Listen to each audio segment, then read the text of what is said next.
Okay. Are you good to go? Yeah, go ahead. Play this game. That's Play me. this game. Episode 1, the first turnabout. Play the first turnabout. No, actually I won't. I'm just kidding, I will. This is gonna be good.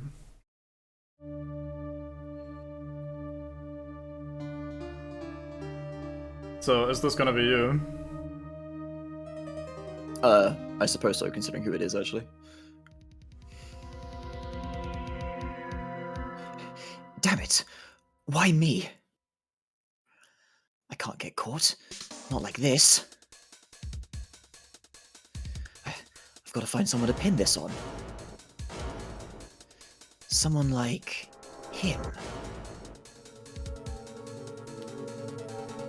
I'll make it look like he did it.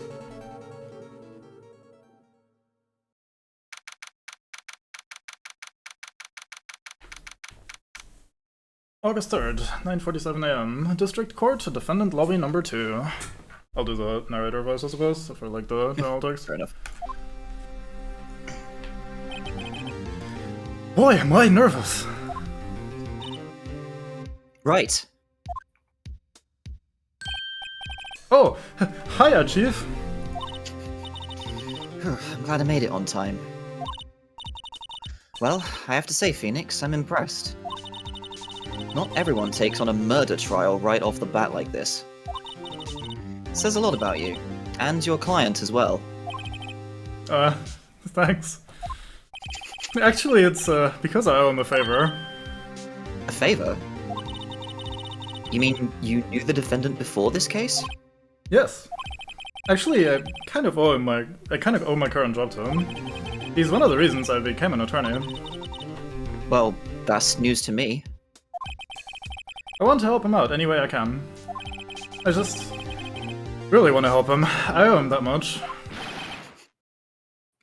So it's gonna be It's over! My life, everything, it's all over! Is that your client screaming over there? Yeah, it's him. Death! Despair! Oh! I'm gonna do it! I'm gonna die! It sounds like he wants to die? Yeah. Nick! Hey! Hey there, Larry! Dude, I'm so guilty. Tell them I'm guilty. Give me the death sentence. I ain't afraid to die. What? What's wrong, Larry? Oh, it's all over. I'm finished. Finished! I can't live in a world without her. I can't. Who took her away from me, Nick? Who did this? Oh, Nick, you gotta tell me. Who took my baby away? The person responsible for your girlfriend's death. The newspapers say it was you. My name is Phoenix Wright. Here's the story. My first case is a fairly simple one. A young woman was killed in her apartment. The guy they arrested was the unlucky sap dating her. Larry Butts. My best friend since grade school. Our school had a saying, when something smells, it's usually the buds. In the 23 years I've known him, it's usually been true. He has a knack for getting himself in trouble. One thing I can say though, it's usually not his fault. He just has terrible luck. I don't know better than anyone that he's a good guy at heart. But I know I'm one. Which is why I took the case, to clear his name. And that's just what I'm going to do.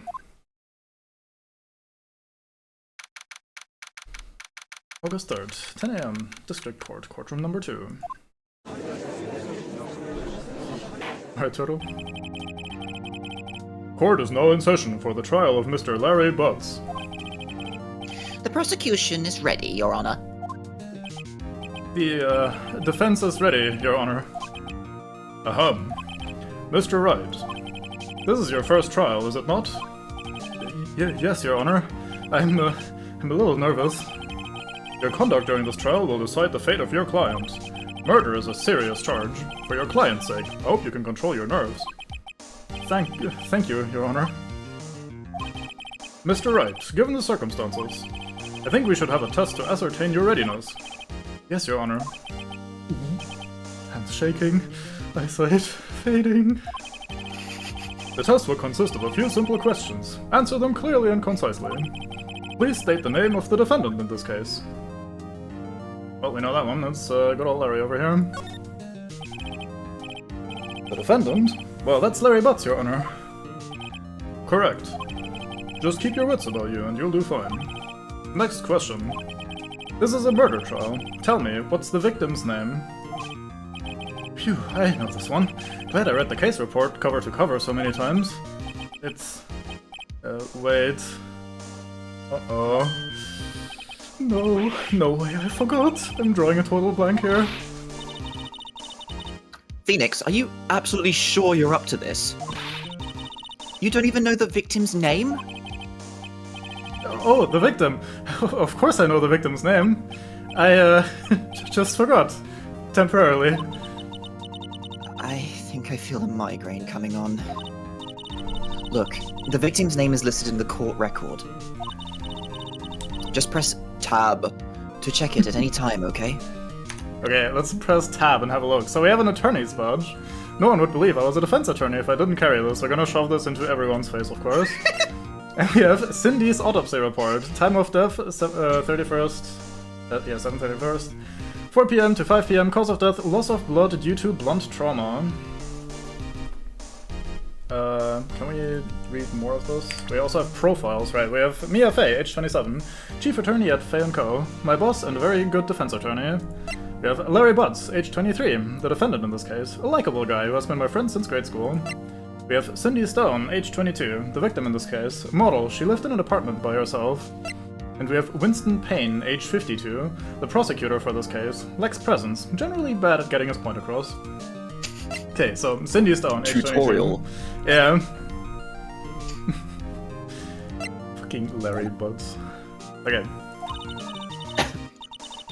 Remember to check it often. Do it for me, please, I'm begging you. Mr. Wright, who's the victim in this case? Cinder Block? Cindy Stone. To be fair, Cinder Block could be an actual name in this damn game. Yeah, I mean, we're gonna have a very... There are some very good names in this series. Yeah, absolutely. The victim's name is Cindy Stone. Correct. Now, tell me, what was the cause of death? She died because she was... hit with a blunt object, we just read that. She was struck once by a blunt object. Correct. You've answered all my questions. I see no reason why we shouldn't proceed. You seem much more relaxed, Mr. Wright. Good for you. Thank you, Your Honor. Because I don't feel relaxed, that's for sure. Well done. If only you had like a reverb effect you could put on for any internal thoughts that Phoenix was happening. I would probably forget switching between that 90% of the time, but yeah, that would be alright. First, a question for the prosecution. Mr. Payne. Yes, Your Honor? As Mr. Wright just told us, the victim was struck with a blunt object. Would you explain to the court just what that object was? The murder weapon was this statue of the thinker. It was found lying on the floor next to the victim. I see. The court accepts it into evidence. Statue added to the court record. A statue in the shape of the thinker. It's rather heavy. Right. Be sure to pay attention to any evidence added during the trial. That evidence is the only ammunition you have in court. Use tab to check the court record frequently. Okay, let's check again. We just read this out, but look, it's still a statue in the shape of the thinker. It's still rather heavy as well. Lovely. Mr. Payne, the prosecution may call its first witness. The prosecution calls the defendant, Mr. Butts, to the stand. Chief, what do I do now? Pay attention. You don't want to miss any information that might help your client's case. You'll get your chance to respond to the prosecution later, so be ready. Let's just hope he doesn't say anything unfortunate. Uh-oh, Larry gets excited easily. This could be bad.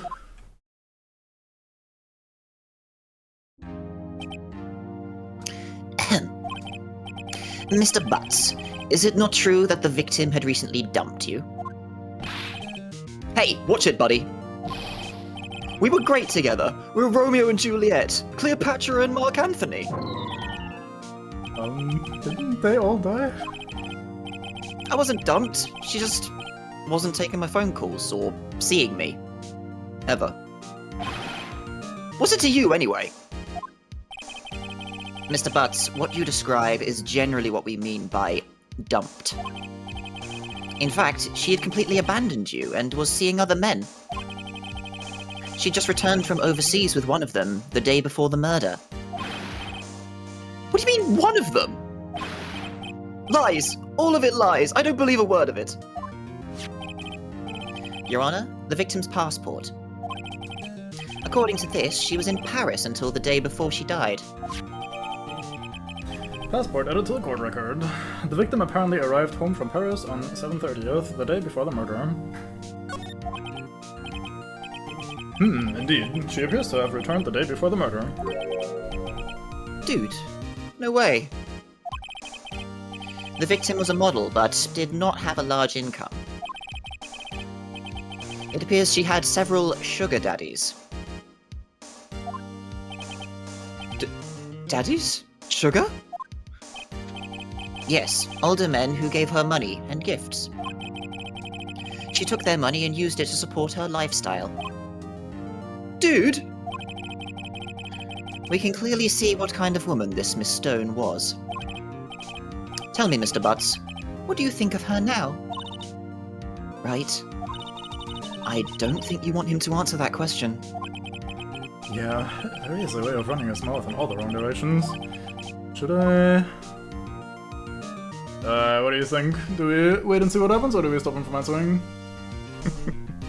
I think we stop him from answering. Before we go though, let me ask you guys in the chat, is the audio balancing fine? Because I imagine that's gonna be a bit of a tricky one overall. I turned the game audio down a little bit, and Bango is relatively loud, it sounds okay to me. But it always shows up differently on stream. You and the game seem alright from... Well, no, I'm just realised I'm listening to the stream audio from Discord, not the actual thing, am I? Yeah. And you can also tune that fine on your end. Seems good. Audio is balanced. Very good. The answer is whether to make Bango say more stupid shit. Yeah, oh, don't you worry. There's a lot of stupid shit to say in this game. There's also gonna be a lot of opportunities for us to pick the wrong thing and get sometimes pretty humorous dialogue as a result. I don't think we'll intentionally go through all that, but we'll just see. But yeah, let's stop him from answering in this case. But yeah, thanks for the feedback. My client had no idea the victim was seeing other men. That question is irrelevant to this case. Dude, Nick, what do you mean irrelevant? That cheating she-dog? I'm gonna die. I'm just gonna drop dead. Yeah, and when I meet her in the afterlife, I'm gonna get to the bottom of this. Let's continue with the trial, shall we? I believe the accused's motive is clear to everyone. Yes, quite. Oh boy, this is not looking good. Next question. You went to the victim's apartment on the day of the murder, did you not? Ooh. Well, did you or did you not? Well, maybe I did, maybe I didn't. Uh-oh, he went. What do I do? Have an answer honestly or something from answering? Should we do, like, let's discuss which one we pick here, or should I just pick one, or what are we gonna do? I feel like if I sit here and ask you guys in general, like, you can also obviously join in on the discussion in that regard, Bango. But if we discuss this every time, it's gonna be a little slow, I think. It depends how quick mates might be, because there's a lot of little options like this. Some of them, I think... most of them are inconsequential, but a lot of them are just simply just to keep things flowing, basically. Yeah, there's also gonna be a... and make sure you're paying attention while you deal with the walls of text. Yeah, exactly. And there's gonna be like a life system as well, where we can only do so many mistakes and then we're gonna have to reload or something. You and Bango pick if you have a different answer, you debate and check, it's too hard, I know it's correct. Well, Bango has foreknowledge of all of the things, so that's gonna be a pretty solid discussion. So I'll to just an extent, anyway. pick what I think might be good. I think I'll have him answer honestly. Let's go, Bango. Answer honestly. I know. I'll send him a signal. Tell the truth. Yeah. Yeah, I was there. I went. Order. Well, Mr. Butts. Dude, chill. She wasn't home, man. So, like, I didn't see her. Your Honor, the defendant is lying. Lying? The prosecution would like to call a witness who can prove Mr. Butts is lying. Well, that simplifies matters. Who is your witness? The man who found the victim's body. Just before making the gruesome discovery, he saw the defendant fleeing the scene of the crime.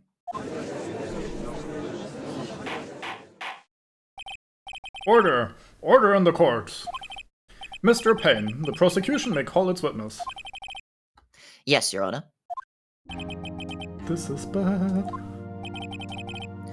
On the day of the murder, my witness was selling newspapers at the victim's building. Please bring Mr. Frank Sawyer to the stand. Speaking of good names, look at this creature. Mr. Sawyer, you sell newspaper subscriptions, is this correct? Who's handling this guy? I think it's the person talking in the intro, so technically He's having we're ready to do. Oh yeah. Also, he's probably gonna have a lot of back and forth with Phoenix, so... Yeah, makes sense. Oh yes, newspapers, yes. Mr. Sawyer, you may proceed with your testimony. Please tell the court what you saw on the day of the murder.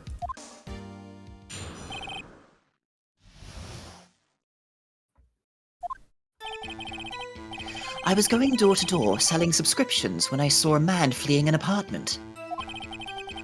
I thought he must be in a hurry because he left the door half open behind him. Thinking it strange, I looked inside the apartment. Then I saw her, lying there. A woman not moving, dead. I quailed in fright and found myself unable to go inside.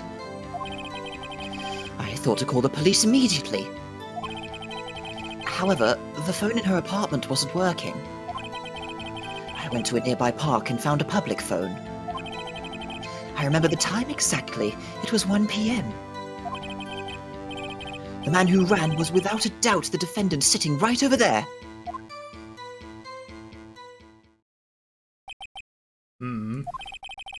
Larry, why didn't you tell the truth? I can't defend you against a testimony like that. Incidentally, why wasn't the phone in the victim's apartment working? Your Honor, at the time of the murder, there was a blackout in the building. Aren't phones supposed to work during a blackout? Yes, Your Honor. However, some cordless phones do not function normally. The phone that Mr. Sawyer used was one of those. Your Honor, I have a record of the blackout for your perusal. Blackout record added to the court record. Electricity to Mrs. Stone's building was out from noon to 6 p.m. on the day of the crime. Now, Mr. Wright. Yes? Yes, Your Honor? You may begin your cross-examination. Cross-examination, Your Honor? Alright, right, this is it. The real deal. What exactly am I supposed to do? Why, you exposed the lies in the testimony the witness just gave. Lies? What? He was lying? Your client's innocent, right? Then that witness must have lied in his testimony. Or is your client really guilty? How do I prove he's not? You hold the key, it's in the evidence. Compare the witness's testimony to the evidence at hand. There's bound to be a contradiction in there. First, find contradictions between the court record and the witness's testimony. Then, once you've found the contradicting evidence, present it and rub it in the witness's face. Okay. Open the court record with tab, then point out contradictions in the testimony.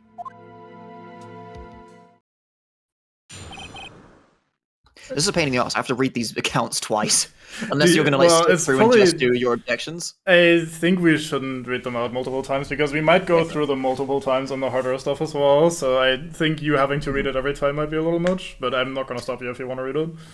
Anything that I think if if a witness adds anything after you do a hold it, then we'll do that. But otherwise, you just skip through and read through as you're thinking as to what you want to do.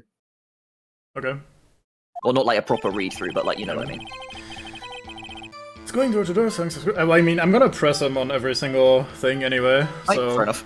So yeah, I was going door to door selling subscriptions when I saw a man fleeing an apartment. Hold it. Isn't a man leaving an apartment a common sight? I find it odd you would take notice of him. I don't know. He just seemed strange to me, that's all.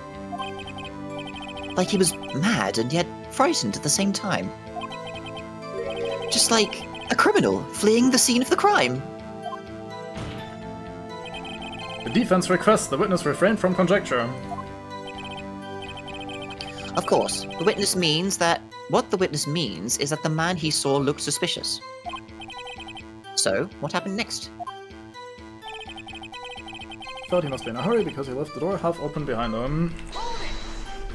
Not really much to poke at, but whatever. Half open, you say?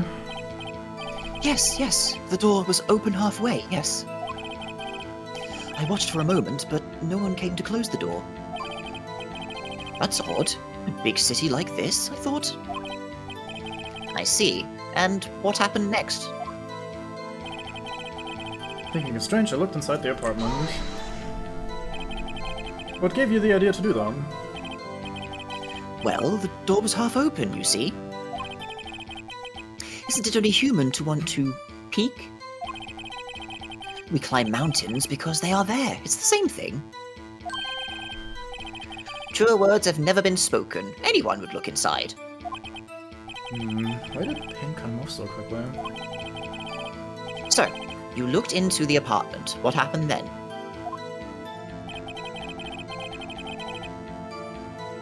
And I saw her lying there, a woman not moving, dead. Let's have them talk about that some more. Are you sure she was dead? Well, no, I guess I wasn't. But she wasn't moving at all, and there was blood everywhere. Yes, that would look fatal to anyone. Very well, what happened next? I quailed and froze and found myself unable to go inside. So, you didn't touch anything in the apartment? Yes, I mean, no, nothing. Okay, what happened next? Thought to call the police immediately. You thought to call the police? Does that mean you didn't actually call them? Please listen to the rest of the testimony. You thought to call the police. What happened next? It's a little redundant in this one to check on every single statement they make, but later on it's gonna be pretty important to like press them on everything to get the information. Anyway, this is the obvious problem here because he says the phone in the apartment was working even though he A, didn't step on anything, or step inside, and B, didn't touch anything according to him, so this is a lie. The phone in our apartment wasn't working? Yes, I mean, no, it wasn't, right. But you said you didn't go into the apartment, or did you? Oh, that? I can explain that. There was a cordless phone on a shelf in the entranceway. I reached inside and tried using that to call. And that phone wasn't working, correct? What happened next? I went to a nearby park and found a public phone. What else do we have again? I forgot. Noon to 6 PM, that doesn't really matter. 4 to 5 PM.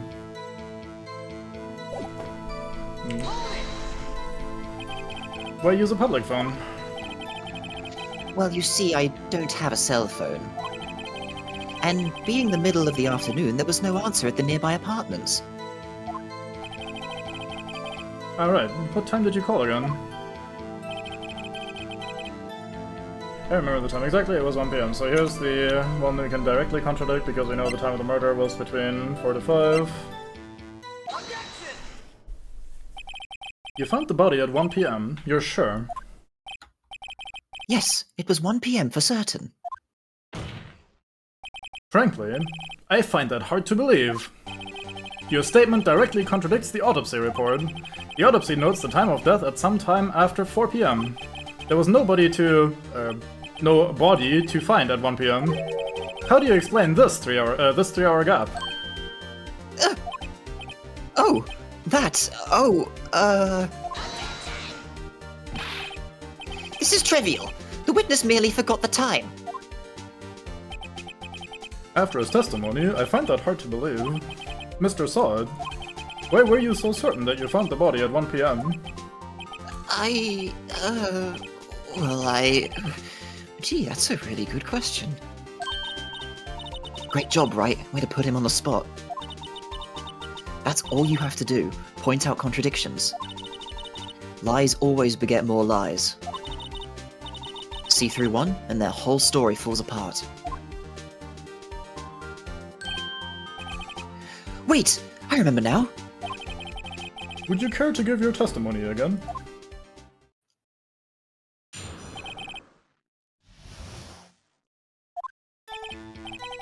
You see, when I found the body, I heard the time. There was a voice saying the time. It was probably coming from the television. Oh, but it was 3 hours off, wasn't it? I guess the victim must have been watching a video of a taped program. That's why I thought it was 1 PM. But terribly sorry about the misunderstanding. Is that so, Mr. Swan? I see. You heard a voice saying the time on a tape program. Mr. Wright, you may cross-examine the witness. Right. You know what to do. I've got this one. Do we go through all of them, or do we just go for the throw? There's not as many this time, but still. Whatever you feel. You see, follow your justice heart. Well, it's making you say a lot more shit. You're already voicing a lot of shit. That's what I'm here. I'm here for the ride. It's fun. You see, when I found the body, I heard the time. Let's hold it. You said heard, not saw. Yes, heard. All I saw was the body lying there. I didn't think to look at anything else, least of all my watch. Isn't that a little strange? So you're saying you heard something, but if you were so shocked by the body, you wouldn't hear anything at all. The witness say he actually heard the time. It's ludicrous to suggest he wouldn't hear anything. It's not wrong. I have to agree with the prosecution. Witness, continue your testimony. There was a voice saying the time. It was probably coming from the television. Well, I should probably just gone for the thing immediately. Are you sure it was a television and not a radio? Well, no, I guess it might have been a radio. Incidentally, there was no radio on the premises. There was only one large television. Right. I can't put my finger on it, but something about this seems fishy. Something about hearing the television. Hint, hint.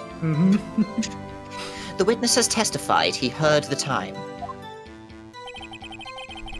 Okay, can I go backwards? You should be able to. Yeah, okay, here we go. Yeah. Present. How about electricity was out, so no TV made. Hold it, right there. The prosecution has said there was a blackout at the time of the discovery. And this record proves it. You couldn't have heard a television, or a video. Ah!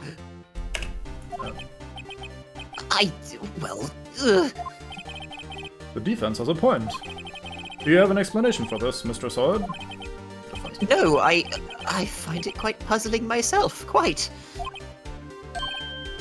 Ah! Wait, I remember now. Mr. Sword? The court would prefer to hear an accurate testimony from the very beginning. These constant corrections are harming your credibility. You seem rather distraught. My apologies, Your Honor. It's, must have been the shock of finding the body. Very well, Mr. Sod. Let's hear your testimony once more, please. Lying sack of shit. Actually, I didn't hear the time. I saw it. There was a table clock in the apartment, wasn't there? Yeah, the murder weapon. The killer used it to hit the victim. That must have been what I saw. But with the stereo set connected to the television, this does not change the case at all. I just wanted to point it out. Please continue, Your Honor. Yeah. To be fair, like, even just having simple details like that said aloud in the court are actually super crucial, because you may end up falling back on that later on with court cases. Very true. You saw a clock? I guess that would explain it. The defense may cross-examine the witness. Gladly. Hearing the time.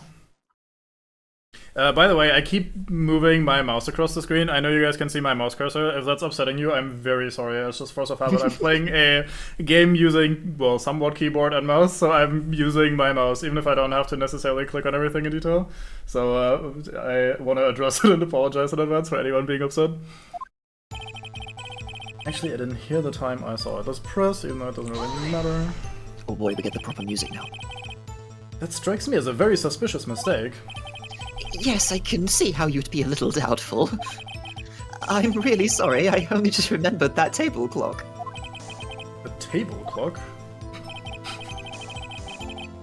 There was a table clock in the apartment, wasn't there? Do we present the thinker here? Because this doesn't really look like a table clock very much. I think that was the contradiction we're going for here.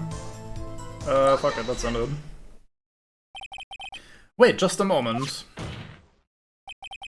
The murder weapon wasn't a clock. It was this statue. Now, how is this supposed to be a clock?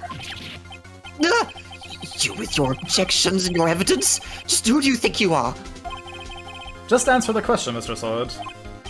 Hey, I saw it there, okay? That's a clock. Your Honor, if I may. Yes, Mr. Payne? As the witness stated, this statue is indeed a clock. The neck is a switch. You just tilt it and it says the time out loud.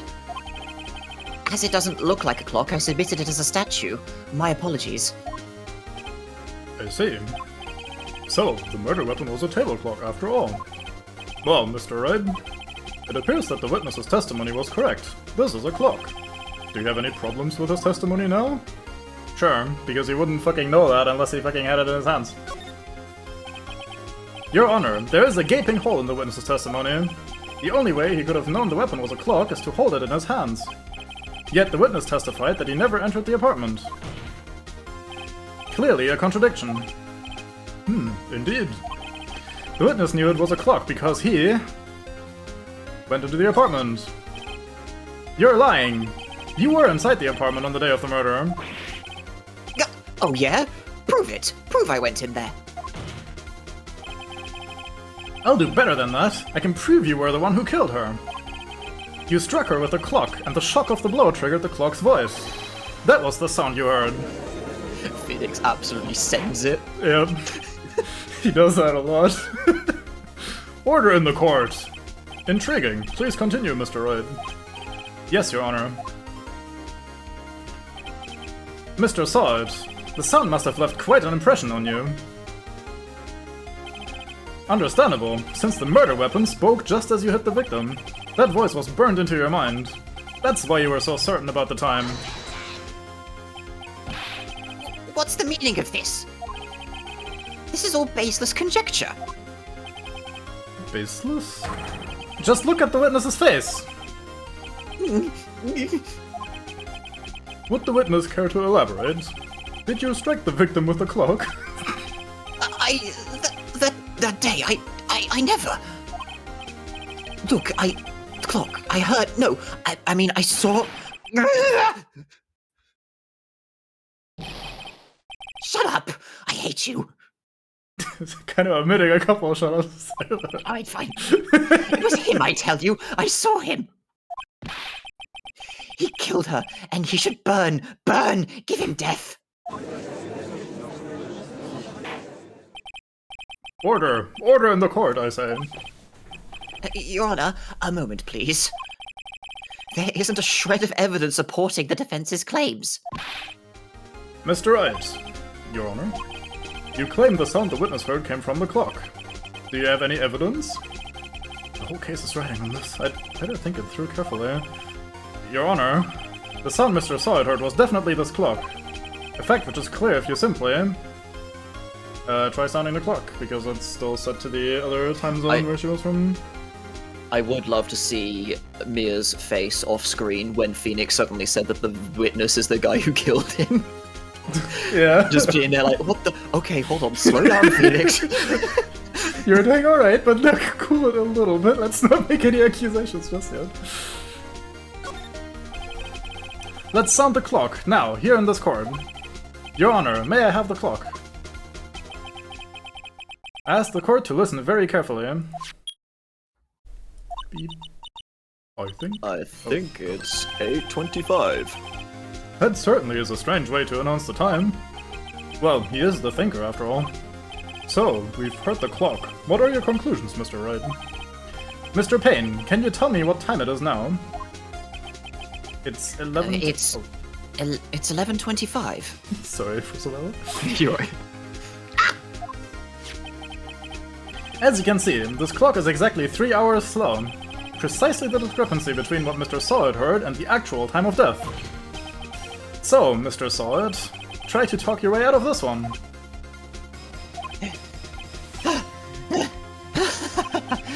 You forgot one thing. Uh-oh, what's he talking about now? While it may seem like that clock is running 3 hours slow, it proves nothing. How do you know it was running 3 hours slow on the day of the murder? You can't prove that. You don't have a case. He's right. How am I going to prove that? Damn it, I was so close. Mr. Wright, it seems you lack the critical evidence to support your claim. Yes, Your Honor. This means I cannot let you indict the witness. Indict, I think, right? This means I cannot let you indict the witness. Unfortunately... Well, no, I think it is pronounced indict, actually. Unsure. Me neither. Or, I don't know either. This ends the cross-examination. Indict, okay. Thank you. This ends the cross-examination of Mr. Frank Sawyer. I come all the way down here to testify, and look what happens. You treat me like a criminal. A criminal!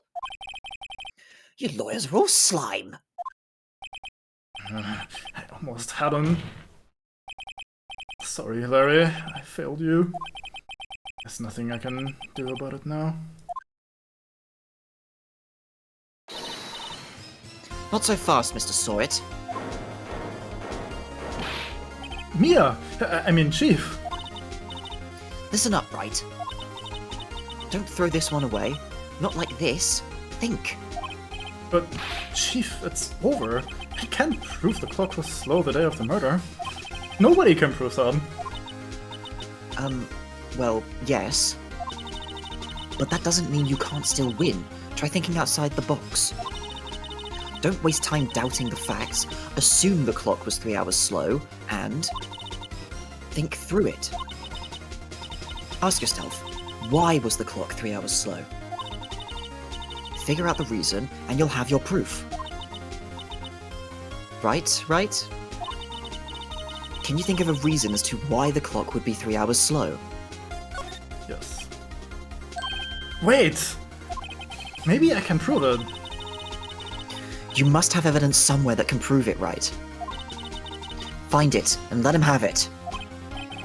Well, Mr. Wright, you say the clock was already running slow on the day of the murder. Have you found evidence to support this claim? Of course. There is a piece of evidence in the court record that can prove my claim beyond a doubt. Tough words. Let's see you pull this one off. Let's see this evidence that proves why the clock was running slow. It's the password. She came from Paris, so the time zone was still different, and I think you would have to know that Japan to Paris is a 3-hour time zone difference or something. Or like 11-hour or some shit like that. See, I remember seeing that and being confused because, like, I'm pretty sure Paris is further away from Japan than that, but we'll go with it. It actually says United States of America on the passport, so maybe so this takes place in the US, actually. Huh. I'm pretty sure this is Japan. Yeah, that's weird. Oh well. The victim had just returned home from abroad the day before the murder. As we all know, the time difference between here and Paris is 9 hours. When it's 4 p.m. here, it's 1 a.m. the next day there. The clock wasn't 3 hours slow, it was 9 hours fast. The victim hadn't reset her clock since returning home. That's why the time you heard, when you struck her dead in the apartment, was wrong. Proof enough of you, Mr. Saw It? Or should I say, Mr. Did It?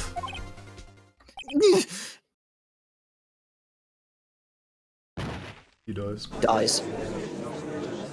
In brackets, just so you know. Order! Order, I say! Well, this case has certainly turned out differently than we all expected. Mr. Payne, your witness. He was arrested and has been taken away, Your Honor.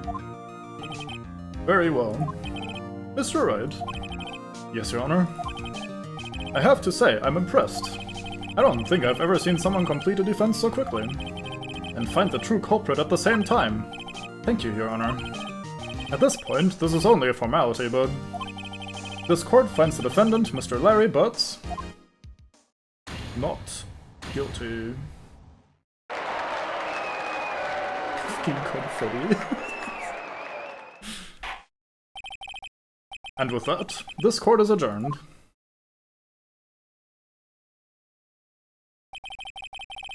It turns out that Frank Saw It was a common burglar.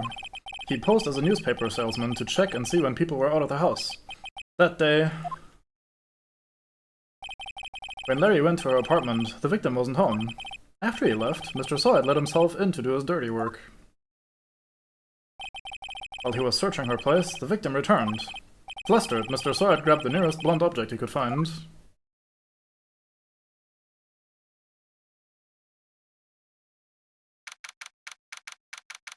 Third, 2:32 p.m. District Court. Defendant lobby number 2. Phew, still can't believe we won. Right, good job in there. Congratulations. Thanks, Chief. I owe it all to you.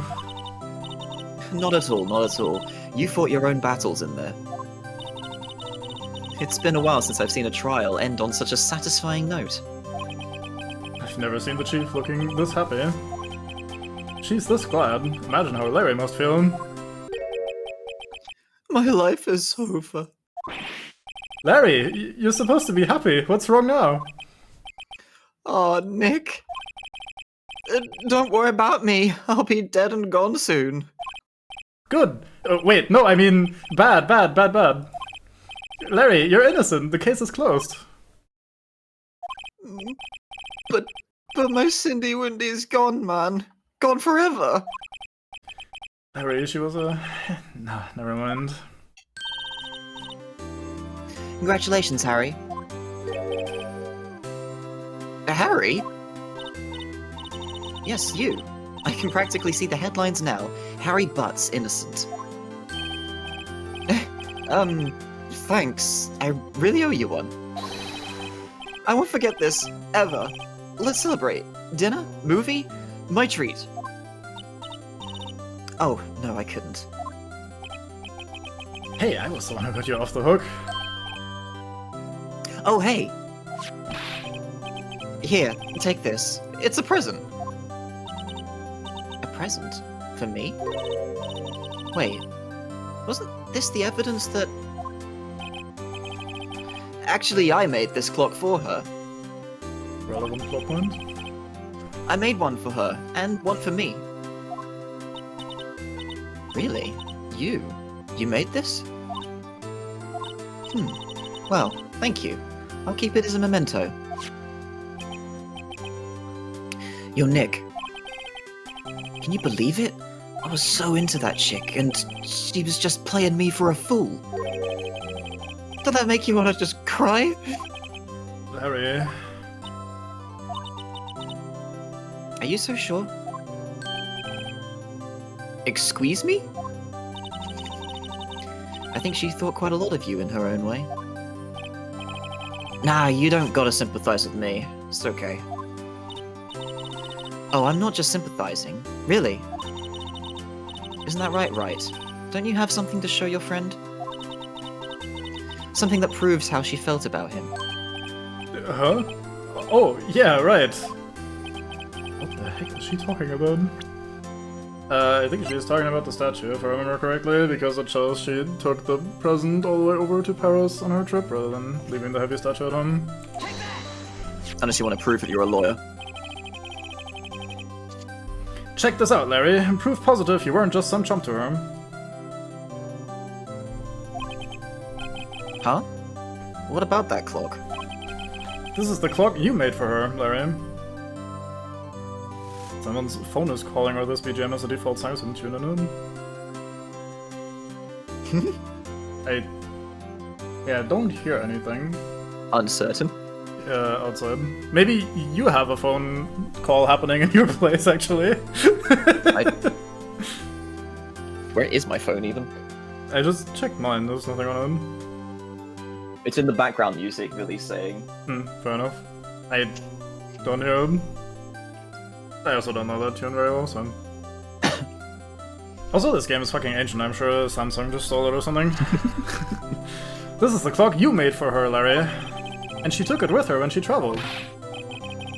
Whatever, she probably just needed a clock, that's all. You think so? It's a pretty heavy clock to take traveling. Well, make it with what you want. Hey, Nick. I'm glad I asked you to be my lawyer. Really, I am. Thanks. Hope that made him feel a little better. Right? I hope you see the importance of evidence now. Also, hopefully you realize things change depending on how you look at them. I hope you realize the importance of evidence. Yeah, thanks for this one example for the first time ever. You went to law school, but they never teach you these basics. It's really, really weird for some reason. I don't understand it. Evidence is pretty cool, actually. People, too.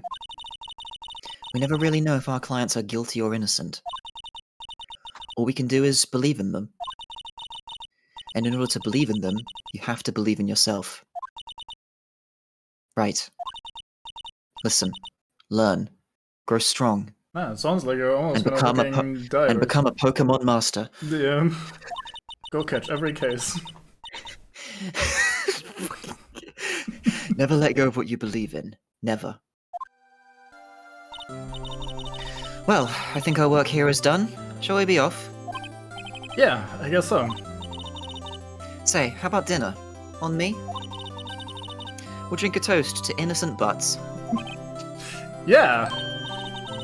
Oh, speaking of Harry, you were saying part of why you became a lawyer was because of him? Yeah, part at least. You'll have to tell me more about it sometime. Maybe over drinks? I'm sure we'll never find out. And so my first trial came to a close. Larry slapped me on the back and said, "Gee, Nick, it's good to have friends. But I'm pretty sure he's not going to pay us, unless you count the clock he gave me I didn't know it then, but that clock was soon going to be at the center of another incident. And my promise to tell the chief about me and Larry would be one promise that I wouldn't be able to keep." Fucking slow-ass text. Alright, pretty good game, bit short, but haha, typical joke, haha, hee hee. Okay, I'm just gonna overwrite whatever the old stuff here is. These are from 3 years